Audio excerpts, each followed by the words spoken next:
Ashutosh, I have no words to express. ये विधि का विधान ही था कि मैं तुमसे मिल पाया। जो कारण के साथ हो वो मोह, हाँ। और जो अकारण हो वो प्रेम। फिर तुम्हारी कथा सुनाई कि कैसे तुम आइए, तुम दोनों कैसे थे, तो मुझे बड़ा I was intrigued by your story like everybody else. इसलिए तो हम लोगों को तीनों को पीने की आवश्यकता नहीं। और नीलेश आएगा तो विल बी हायर। बहुत लोगों को यह भ्रम है कि आशुतोष लिखते हैं, आशुतोष अच्छे कवि हैं। ये नहीं है, इन पर डाउनलोड होता है। तुम खुद नहीं लिखते हो, तुम कोई प्रयास नहीं कर सकते हो। जितना प्रयास हो सके अपने आप को ऊपर उठाने का, अपने आसपास चीज़ों को ऊपर उठाने का, अपने व्यक्तियों को ऊपर उठाने का, वो करना चाहिए।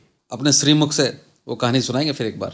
वो बुद्ध के जो उत्तर हैं वो सुनकर हतप्रभ रह जाते हैं। लेकिन जिसको यह पता नहीं था कि ईश्वर है या नहीं है, लेकिन वो जो जानना चाहता था वही असली सीकर है। प्रेम पर कितने ग्रंथ लिखे गए हैं। मुझे लगता है कि हर कवि, हर लेखक ने प्रेम पर कुछ न कुछ लिखा है। चमक कर, बरस कर, भिगो कर, मगर अपने होने का एहसास कराते हैं कुछ रिश्तों के नाम नहीं। एक मित्र ही है जो जीवन को जीवंत बनाता है। जीवन को सही मायने में अगर कोई सुंदर और अर्थपूर्ण बनाता है तो वो एक दोस्त ही होता है। दोस्त कैसे बनते हैं, दोस्त क्यों बनते हैं, इस पर ईश्वर का कोई विधान होता है। कुछ दोस्त ऐसे होते हैं जो आपको बचपन में स्कूल में मिलते हैं, और कुछ दोस्त ऐसे होते हैं जो आपको जीवन में किसी दूसरे पड़ाव पर मिलते हैं। लेकिन उनसे भी मित्रता अगर उतनी ही प्रगाढ़ हो जाए, मित्रता उतनी ही गहरी हो जाए, तो समझ लीजिए कि इसमें भी ईश्वर का ही कोई संकेत है, इसमें भी किसी पूर्व जन्म की कोई भूमिका है। एक ऐसे ही मित्र हैं मेरे जीवन में, जिनका मेरे जीवन में क्या मायने हैं, इसको अगर मैं शब्दों में बताना चाहूँ तो असफल रहूँगा अपनी शब्दों की तमाम जानकारी के बावजूद। वो मित्र हैं राजीव कपूर, जिनसे आज हम दोस्ती के बारे में बात करेंगे। दोस्ती के अलावा और भी बहुत सारे विषयों पर बातचीत करने की कोशिश करेंगे। वैसे तो हम लोग बात करते ही रहते हैं, और जब भी मिलते हैं न जाने कितने विषयों पर बात होती है। कुछ जो इस पृथ्वी, इस धरती, इस जीवन से संबंधित होते हैं, और कुछ इस जीवन, इस पृथ्वी और इस धरती के बाहर की बातें होती हैं।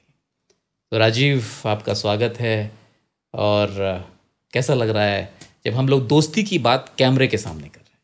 Ashutosh, I have no words to express. ये विधि का विधान ही था कि मैं तुमसे मिल पाया। एंड हमारा जो तीसरा अभिन्न मित्र है नीलेश द्विवेदी, ये बहुत रोचक घटना है जो कि लोगों को लगेगा कि the people will be intrigued कि ऐसा भी हो सकता है। तो हमारे एक सहयोगी, मैं एक बहुराष्ट्रीय कंपनी में काम करता था, सिंगापुर से आए हुए थे। काफ़ी धनाढ्य थे, अच्छी सैलरी थी उनकी, लेकिन उनको भगवान कैसे कैसे विचार डालता है। उन्होंने घर खरीदी, और उनके 1 महीना का सैलरी उस घर के लिए काफ़ी था, लेकिन बोला मुझे लोन लेनी है। तो फिर मेरे किसी माध्यम के थ्रू मैंने SBI को कांटेक्ट किया, और नीलेश द्विवेदी आए, मिले। हम लोगों ने लोन की बात नहीं की। I was overwhelmed by his personality. इतना खूबसूरत विचार, इतना खूबसूरत जवान। मुझे लगा कि ये तो आज का रिश्ता है ही नहीं, हम लोग तो बहुत पहले भी मिल चुके हैं।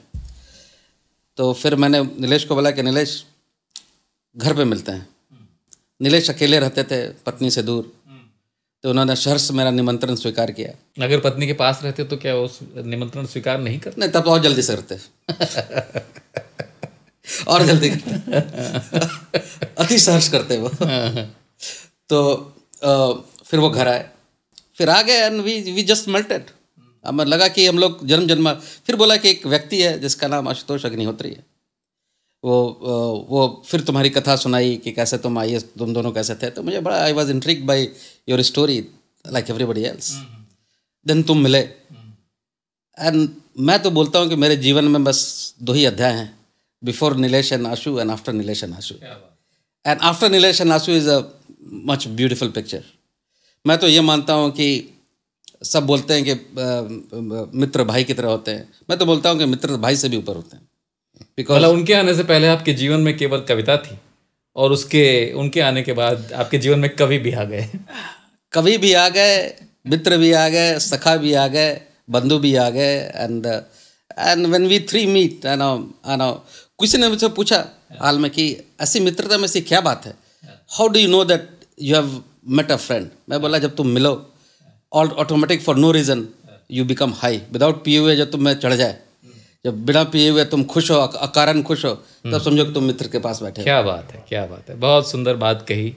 और इसलिए तो हम लोगों को तीनों को पीने की आवश्यकता नहीं है, हम लोग हाई हैं क्योंकि we are high on friendship and we are high on life। Yes yes.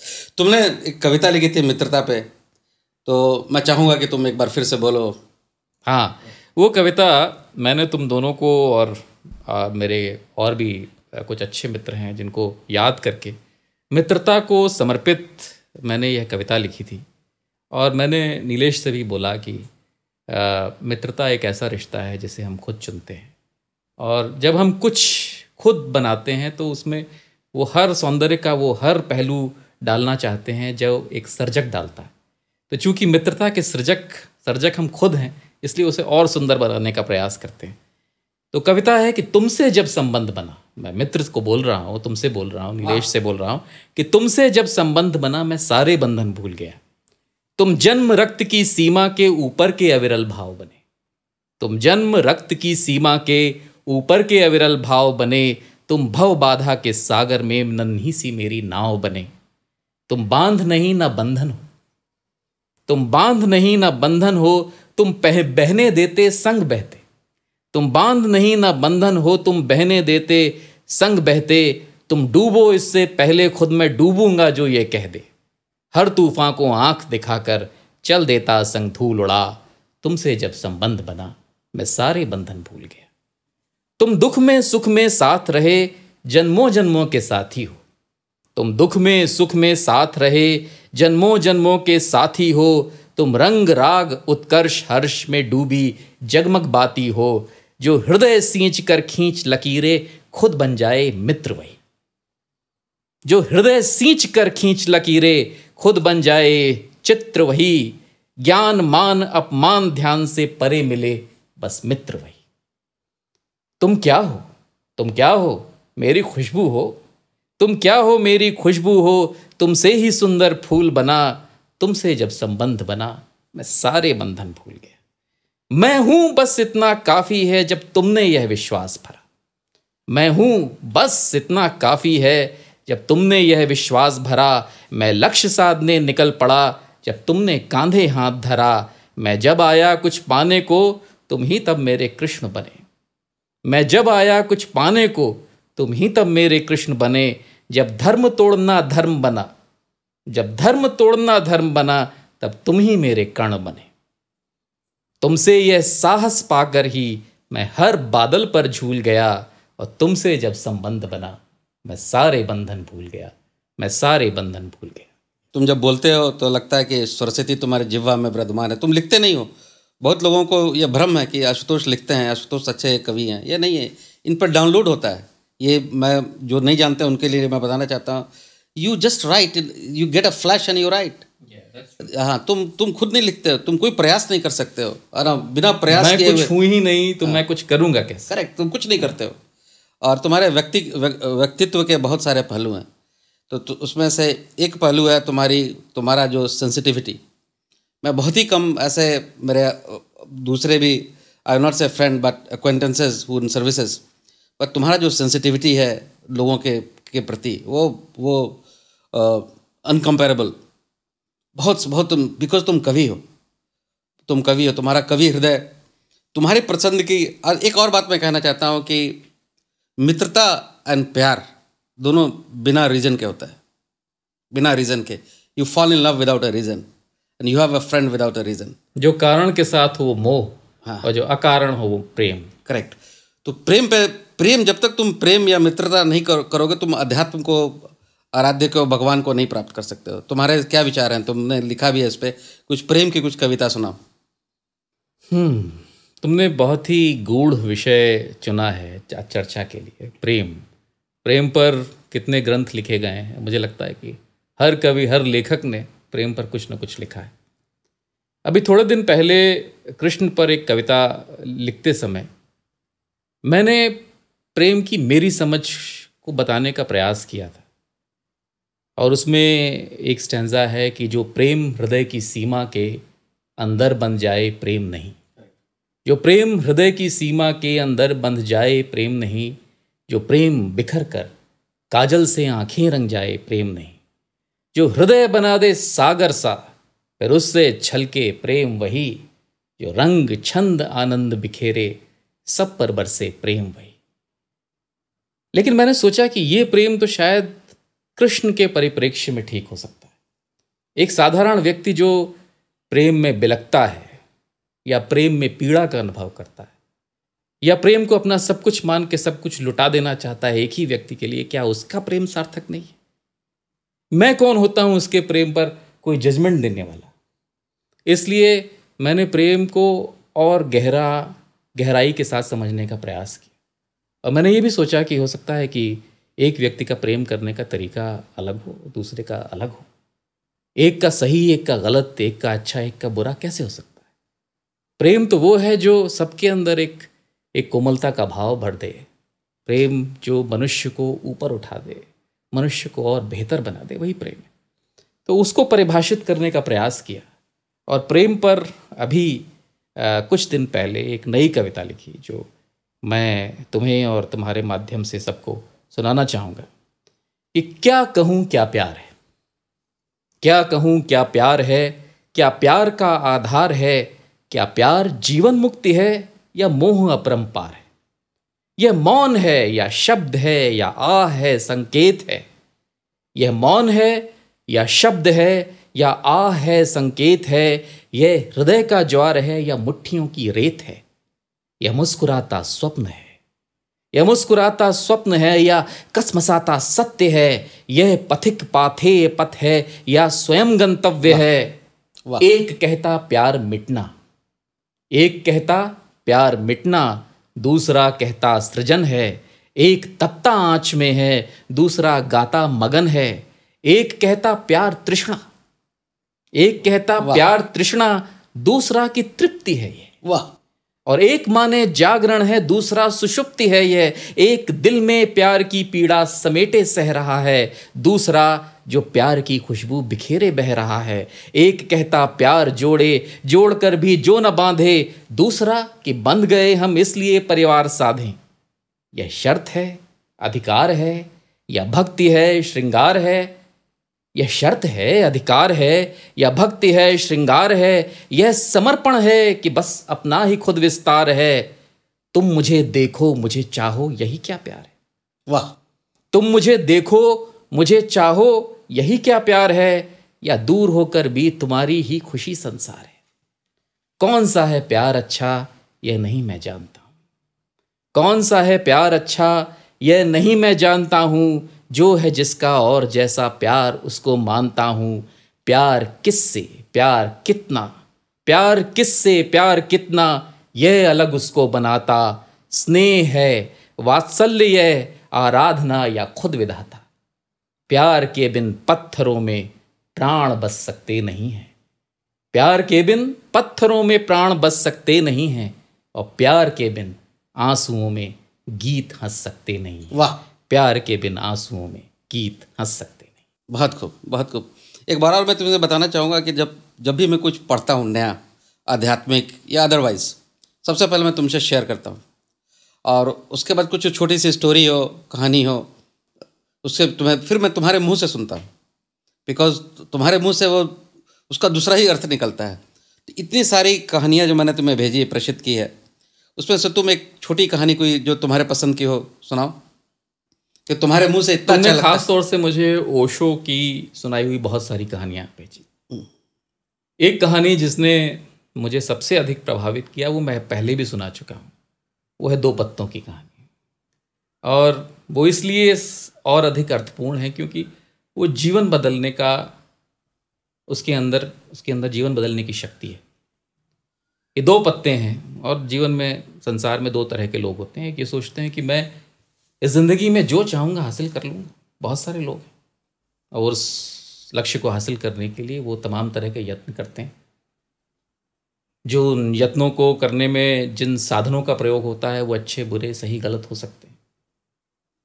एक वो हैं जो कुछ नहीं करते, जिनके लिए शायद मैंने पहले भी कहा कि लक्ष्य उतना महत्वपूर्ण है ही नहीं। तो दो पत्ते हैं, एक पत्ता गिरता है, झरने में गिरता है, वो पत्ता ये सोच के गिरता है कि मेरा जन्म हुआ है कि मैं इस झरने को रोक दूंगा, मैं इस झरने को आगे बढ़ने ही नहीं दूंगा। देखता हूँ ये झरना कैसे आगे जाकर नदी में मिलता है, और वो अपनी पूरी शक्ति लगाता है, टेढ़ा होता है, इधर उधर होता है, और वो झरना जैसा कि उसकी गति, जैसा उसकी नियति, वो जाकर नदी में मिलता है। पत्ता फिर भी सोचता है कि नदी में आकर, नदी में तो आ गया, देखता हूँ आगे कैसे जाएगा, सागर में नहीं जाने दूंगा। तो पत्ता फिर अपना पूरा प्रयास करता है, संघर्ष करता है, वो फिर नहीं रोक पाता। जैसा कि उस झरने की नियति है, जैसा कि उस झरने के लिए नियत है, वो जाकर सागर में मिल जाता है, पत्ता वहीं खो जाता है। दूसरा पत्ता फिर गिरता है, और वो ये सोच के गिरता है कि मैं इस झरने को इसके लक्ष्य, इसके गंतव्य यानी कि सागर तक ले जाऊंगा, मेरा ही जन्म हुआ है ये करने के लिए। वो गिरता है, अपने आप को सीधा रखता है, झरने के प्रवाह के साथ साथ आगे जाता है, खुश होता है, मगन रहता है, और उस झरने को नदी में, नदी से सागर में मिलवाकर वो पत्ता भी विलीन हो जाता है। कहने का अर्थ यह है कि दोनों पत्तों का सामर्थ्य नहीं था कि वो उस झरने को सागर में ले जाके मिलवाएं, लेकिन दोनों की यात्रा में कितना फर्क था। एक की यात्रा पूरे समय संघर्ष में रही, दुख में रही, और दूसरे की यात्रा पूरे समय सुख में रही। तो जब तुमने ये कहानी पहली बार मुझे भेजी तो मैंने भी इस पर चिंतन किया, मनन किया, और सोचा कि कितना अच्छा है अगर ईश्वर मुझे सिर्फ दूसरे तरह के पत्ते बनने की सामर्थ्य दे दे, वाह, वही सोच दे दे और मुझे कुछ नहीं चाहिए। तो क्योंकि तुमसे बहुत सारे विषयों पर और विशेषकर आध्यात्मिक विषयों पर बहुत चर्चा होती है, और जैसे जैसे जीवन में आपकी चेतना और आपके चिंतन का विस्तार होता है, आपको लगता है कि ये संसार, ये ब्रह्मांड, इस ब्रह्मांड की सीमाएं, ये सब बहुत छोटी बात है। हम अपने आप को इतना बड़ा करके प्रस्तुत करते हैं, जबकि इतने बड़े ब्रह्मांड का ही औचित्य या अस्तित्व क्या है, इतने जो उसके बाहर है, उन सीमाओं के बाहर क्या क्या है, हमें पता भी नहीं। तो उस अनजान जो परिधिहीन परिधि है, उसके सामने हमारा अस्तित्व क्या है, उसको लेकर जो हम इतना परेशान रहते हैं, इतने चिंतित रहते हैं, उसका कोई आधार नहीं। आशु, मैं तुम्हें हाल ही में कुछ दिन पहले मैंने बुद्ध की कहानी भेजी थी, फिर उसी कहानी को तुमने मुझे सुनाया, और कहानी को पढ़ना और तुम्हारे श्रीमुख से सुनना, दोनों में बहुत ही अंतर था। That was experience when you told me the story. I could get the more essence out of it. आप अपने श्रीमुख से वो कहानी सुनाएंगे फिर एक बार? देखो, जो कहानियाँ तुम भेजते हो और जिनका आध्यात्मिक आधार होता है और जिनके अंदर बहुत ही गूढ़ अर्थ छिपा होता है, उनको सुनकर उसको एब्जॉर्ब करके जब दोबारा सुनाने का मौका मिलता है तो शायद उसके और भी अर्थ समझ में आते हैं। तो जिस कहानी का जिक्र तुम कर रहे हो वो ये है कि 3 अलग अलग लोग बुद्ध के पास जाते हैं, एक ही दिन गए, और उनका प्रश्न जो है वो एक ही है, ये मिलता जुलता है। और बुद्ध के पास जो उनके शिष्य बैठे हुए हैं, वो बुद्ध के जो उत्तर हैं वो सुनकर हतप्रभ रह जाते हैं। पहला व्यक्ति जाता है बुद्ध के पास और पूछता है बुद्ध से कि क्या ईश्वर है। उसे ईश्वर की सत्ता में विश्वास है, और शायद उसके मन में किसी ने प्रश्न पूछकर कोई संदेह उत्पन्न किया होगा जिसकी, और ये कहा होगा कि इसका निराकरण बुद्ध के पास है, तो आप जाइए और बुद्ध से पूछ लीजिए। तो वो जाता है, बुद्ध से पूछता है कि क्या ईश्वर है। बुद्ध उसको जवाब देते हैं, उत्तर देते हैं, वहाँ से लौट जाता है। बुद्ध के शिष्य उस बात को सुन रहे हैं। दूसरा व्यक्ति जाता है जो वही उत्तर पूछता है, बुद्ध उसको भी जवाब देते हैं, बुद्ध के शिष्य उस उत्तर को भी सुनते हैं, और वो व्यक्ति भी वहाँ से लौट जाता है। तीसरा व्यक्ति जाता है और वो भी वैसा ही या उससे मिलता जुलता प्रश्न पूछता है, बुद्ध उसको भी कोई उत्तर देते हैं, और शिष्य वो उत्तर भी सुनता है, और वो व्यक्ति भी लौट जाता है। बाद में शिष्य अपनी शंका का समाधान करने के लिए बुद्ध से पूछता है कि प्रभु, आपने तीनों व्यक्तियों को अलग अलग उत्तर दिए, उनका प्रश्न तो एक ही था। तो बुद्ध कहते हैं कि पहले व्यक्ति ने यह प्रश्न किया था कि क्या ईश्वर हैं, और मैंने कहा नहीं। वो व्यक्ति आस्तिक था, उसे ईश्वर की सत्ता में विश्वास था। दूसरा व्यक्ति जो नास्तिक था, उसने कहा कि क्या ईश्वर है, मैंने कहा है। मैंने उसकी बिलीफ सिस्टम है उसको भी चैलेंज किया। और तीसरा व्यक्ति है जो ये पूछने गया था कि क्या ईश्वर है या नहीं है, मुझे पता नहीं, आप बता दीजिए। तो मैंने उसको कहा हो सकता है हो। तो मैंने तीनों में जब तीनों के विचार को समझा, जाना, तो ये पाया कि उनमें से केवल तीसरा व्यक्ति था जो ईश्वर को सही मायने में खोज रहा था। जो आस्तिक था वो भी किसी के कहने पे आस्तिक था, जो नास्तिक था वो भी किसी के कहने पे नास्तिक था। लेकिन जिसको यह पता नहीं था कि ईश्वर है या नहीं है, लेकिन वो जो जानना चाहता था वही असली सीकर है। और उसी को मुझे ये विश्वास है कि वही ये जान पाएगा कि ईश्वर है तो कहाँ है, और ईश्वर मिलेगा तो कैसे मिलेगा। आशु, तुम्हें याद होगा कि कुछ साल पहले मैं एक किताब पढ़ रहा था, किसी ने मुझे सजेस्ट किया था, ग्रेविटी एंड ग्रेस, और मुझे कुछ समझ में नहीं आया, बहुत ही मुश्किल था। मैंने कुछ लोगों के पास गए जो तुम्हारे सीनियर्स थे, वो भी समझा ना पाए। फिर फाइनली मैं तुम्हारे पास आया। फिर तुमने उसको, पहला तो मैं उस ऑथर का नाम भूल गया हूँ, ग्रेविटी एंड ग्रेस का। इट्स अ बहुत ही पॉपुलर बुक है स्पिरिचुअल लाइन में। तो तुमने उसका बहुत ही सरल शब्दों में 5 वाक्यों में व्याख्या की जो मेरे दिल को छू गया। क्या बता सकते हो? उस ऑथर का नाम तो मुझे भी याद नहीं है, लेकिन किताब का नाम ग्रेविटी एंड ग्रेस है। और पूरी किताब मैंने नहीं पढ़ी, लेकिन मैंने उसके कुछ पृष्ठ पढ़े, और कुछ पन्ने पढ़ने के बाद मुझे उसका सार थोड़ा सा समझ में आया, और मुझे लगा कि शायद उस किताब का जो मूल आधार है वो वही है। और अगर आप उसको आसान भाषा में समझने का प्रयास करें तो सीधी सी बात है कि एक गुरुत्वाकर्षण है, ग्रेविटी, और उस गुरुत्वाकर्षण के चलते हर चीज़ नीचे आती। तो नीचे आना या गिरना जो है किसी भी व्यक्ति का या किसी भी वस्तु का जो स्वाभाविक गुण होगा। नीचे आना बहुत आसान है, फूल गिरता है नीचे आता है, पत्ते गिरते हैं नीचे आते हैं, हम अपने स्थान से नीचे आते हैं, हम किसी शीर्ष स्थान पर पहुंचते हैं, वहाँ से भी नीचे आते हैं, हमारा मूड डिप करता है। तो it is very natural to fall owing to the gravitational pull that is being exerted on us. लेकिन ऊपर उठना बहुत कठिन है। और ऊपर उठना, जैसे आप पूजा करते हैं और पूजा में हाथ ऊपर उठते हैं, आप आकाश की तरफ देखते हैं, लौ का ऊपर उठना होता है। लाइट बनती इसलिए कि वो ऊपर उठ रही है। तो ऊपर उठना तभी संभव है जब कोई ग्रेस है जिसके वजह से आप ऊपर उठ रहे हैं या ऊपर उठता हुआ देख रहे हैं। तो जितना प्रयास हो सके अपने आप को ऊपर उठाने का, अपने आसपास चीज़ों को ऊपर उठाने का, अपने व्यक्तियों को ऊपर उठाने का, वो करना चाहिए। तो और ये मूड लिफ्टिंग जो है वो कोई दवाई या आर्टिफिशियल चीज़ नहीं कर सकती। आपको अगर ऊपर उठना है, अपने मूड को लिफ्ट करना है, तो वो आप खुद कर सकते हैं। बट मुझे याद है कि मैं जब कभी कभी मूड डिप होता था, मुझे मूड को लिफ्ट करना पड़ता था, तो मैं तुम्हें कभी कभी की वो नज़म बोलता था, गाओ। तो एक बार फिर से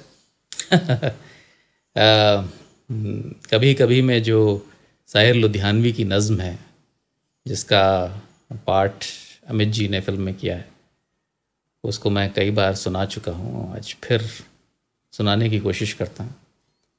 कभी कभी मेरे दिल में ख्याल आता है, कभी कभी मेरे दिल में ख्याल आता है कि ज़िंदगी तेरी जुल्फ़ों की नरम छाँव में गुज़रने पाती तो शादाब हो भी सकती थी। ये रंजो गम की स्याही जो दिल पे छाई है, तेरी नज़र की शुआओं में खो भी सकती थी।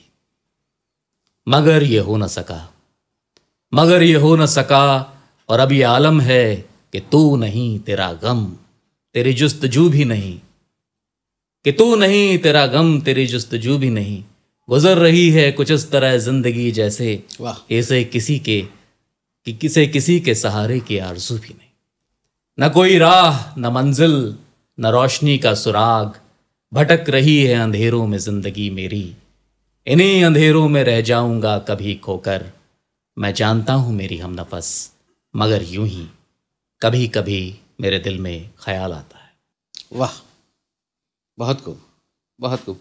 एक बार और मैं बोलना चाहूँगा कि हम लोग अध्यात्म में बात करते हैं दृष्टा भाव, तुम दृष्टा भाव को जीवंत एग्जाम्पल हो। जब भी मैंने तुम्हें बोला तुमने बहुत अच्छी नज़म लिखी, बहुत अच्छी कहानी लिखी, फेसबुक पे कुछ पोस्ट किया, बोला मैं तो हूँ ही नहीं। तो दृष्टा भाव इज़ वेरी मिसकंफ्यूज्ड कॉन्सेप्ट, वो लोगों को समझ में नहीं आता है। तो तुम्हारे मुंह से मैं सुनना चाहता हूँ कि तुम कैसे दृष्टा भाव को जीवंत करते हो। मेरा ये मानना है कि कोई भी व्यक्ति या कोई भी जीव जो है वो शुद्ध आत्मा है, और उस आत्मा का अपना अस्तित्व है, उस आत्मा की अपनी यात्रा है। जो शरीर आपने धारण किया है वो कोई दूसरा व्यक्ति है, उस आत्मा से इतर, लेकिन उस आत्मा के माध्यम से कुछ हासिल करता हुआ। तो जब आप कुछ कर रहे हैं और उसका श्रेय आप लेना चाहते हैं, तो उससे किसी न किसी रूप में अहंकार का जन्म होगा। और ओशो ने भी कहा है और बहुत सिद्ध पुरुषों ने कहा है कि अहंकार का विसर्जन किए बिना ईश्वर की प्राप्ति नहीं हो सकती। बहुत सही।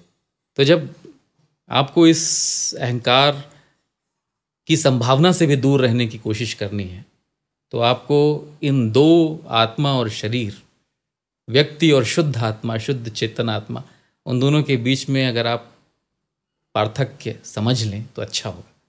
क्योंकि फिर वो जो आपसे कहा जा रहा है, जो प्रशंसा की जा रही है या जो आलोचना की जा रही है, उससे आप अच्छे तरह से निपट सकते हैं, वो आपसे चिपकेगी नहीं। तो अगर नहीं चिपकती है तब आपके अंदर दृष्टा भाव आ गया, और दृष्टा भाव अगर थोड़ी मात्रा में भी आ जाता है तो सुख दुख की अनुभूति जो है वो उतनी तीव्र नहीं होती। कॉलेज के समय तुमने कुछ रोमांटिक गीत लिखे होंगे, उसमें से कुछ सुनाओ। तो उस समय तुम्हारे साथ था नहीं, तो मुझे यह सौभाग्य प्राप्त नहीं हुआ। तुम उस समय नहीं थे, तो तुम उस समय क्या हुआ, क्या घटित हुआ, ये नीलेश ने तो देखा समझा, लेकिन तुम्हें वो देखने का अवसर नहीं मिला। उस समय बहुत सीरियस कुछ लिखा वैसा नहीं, और उसे कविता भी कह सकूं ये भी ठीक नहीं होगा। लेकिन हाँ, उस समय जिन भावनाओं से आप गुज़रते हैं, जिन भावनाओं ने आपको प्रभावित किया होता है, उनसे प्रेरित होकर आप कुछ लिखना या लिखने जैसा करते हैं। तो वह यह है कि कुछ रिश्तों के नाम नहीं होते, कुछ रिश्तों के नाम नहीं होते, कुछ रिश्तों की पहचान नहीं होती, कुछ रिश्ते सिर्फ एहसास होते हैं। किसी पुरानी किताब में लिखकर काट दिए हुए कुछ लफ्ज़, किसी बेमानी बात पर लगातार उलझी हुई पागल सी हंसी, किसी आहट से अचानक तेज होती हुई सांस की रफ्तार, किसी आधे अधूरे मासूम ख्वाब से चमकती हुई आंखें, कुछ रिश्तों के नाम नहीं होते। हवा में तैरते बादल के टुकड़ों की तरह, हवा में तैरते बादल के टुकड़ों की तरह, मानो तो बादल और पकड़ो तो सिर्फ धुआं। वाह। मानो तो बादल, पकड़ो तो सिर्फ धुआं, गरज कर, चमक कर, बरस कर, भिगो कर, मगर अपने होने का एहसास कराते हैं। कुछ रिश्तों के नाम नहीं होते। यार बात करने में बड़ा मजा आया, लेकिन मिसिंग नीलेश। हाँ वो तो है, वो तो हर समय नीलेश हम लोगों का जो बात है अध्यात्म पे, थोड़ा कभी कभी सीरियस लोगों को लगता है कि सीरियस हो गया। Nilesh every moment is very light, blissful. And without Nilesh, we are incomplete. Yeah, that's so. Let's get together one more time with Nilesh. तो हम बहुत जल्दी जो है हम तीनों इकट्ठे फिर बैठेंगे, मैं, तुम और नीलेश। और उस समय हम फिर से दोस्ती की बात करेंगे, क्योंकि दोस्ती तो ऐसा विषय है जिसपे जितनी बात की जाए उतना कम। और हम लोग दोस्ती और दोस्ती से जुड़े हुए, जीवन से जुड़े हुए तमाम विषयों पर बात करेंगे। हल्की फुल्की बातचीत भी होगी। नीलेश के रहने से जो है कम से कम माहौल, हम लोग ज़्यादा हंसेंगे। करेक्ट। वो है, तभी तो हमारे जीवन में मुस्कान है, और तभी हमारी मुस्कान भी इतनी खिली हुई रहती है। करेक्ट। तो हम अपनी यानी मेरी और तुम्हारी मुस्कानों को खिलाने के लिए, अपने स्वार्थ के लिए नीलेश को वापस लाऊंगा। और हम जब तीनों मिलेंगे तो ज़रूर दोस्ती एक दूसरे लेवल पे जाएगी, दूसरे स्तर पे पहुंचेगी, ये मुझे विश्वास। तो जैसा मैंने तुम्हें बोला था आशुतोष, कहते ना दोस्ती इज एक्सपीरियंशियल, तुम एक्सपीरियंस करते हो, very difficult to put in terms of words and sentences, ये एक अनुभूति है। बिल्कुल। और जैसे मैंने स्टार्ट किया था कि व्हेन यू, जब तुम दोस्त से मिलते हो for no reason you are happy, you are high without drinking, and when Nilesh आएगा तो विल बी हायर हायर।